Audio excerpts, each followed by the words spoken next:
أنا مش عارفة من الذي ضحك على البعض وقال لهم إنهم لما يحملوا سلاح بيصيروا رجال، رغم إنهم من تسلحوا بالعلم أدركوا أن سلاحهم الوحيد هو القلم. بيضايق كلامي هذا ناس كثير أنا عارفة، بس عادي. ليش؟ لأنه لما تتعلم وتقرأ وتتسلح بالعلم بتكتشف إنه كل شخص بيندفع وبيتعصب وبيشتم ويسب ويأذي الناس ويتبلطج بالمعنى العامي والشعبي هو إنسان ضعيف، لأنه القوي ما يحتاج يلبس سلاح عشان يثبت إنه رجال. القوي مجرد ما يتكلم تعمل لكلمته 1000 حساب. شوفوا أهل شبوة، ولا الرجولة تبكي في الزوة، في الزوة.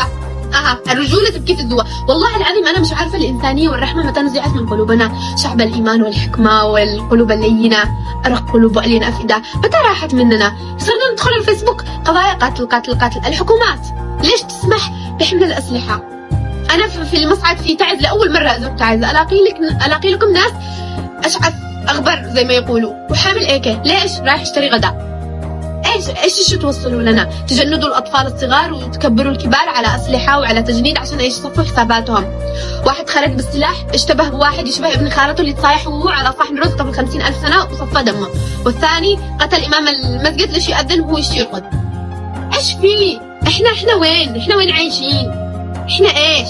احنا اوادم ولا حجار؟ حتى الحجار ما يتحركش على الاقل، لكن احنا نقتل بعض، نصفي دم بعض. كذا بترتاحوا لما نصفي دم بعض؟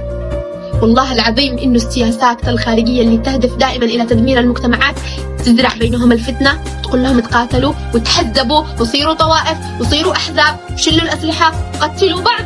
كذا هي تحقق فكرتها بسياسة فرق تسد، وانتم تجلسوا على أعماكم وضماكم تصايحوا فوق الغداء وفوق العشاء على مشاكل وعلى أحزاب وعلى سياسات كلها كذب، وصفوا دم بعض بالسلاح. عادي، ما حد خسران أصلا، إحنا الخسرانين، احنا اللي بنجلس نبكي على بعض، احنا اللي الدم عندنا لن يحقن، احنا اللي بنجلس.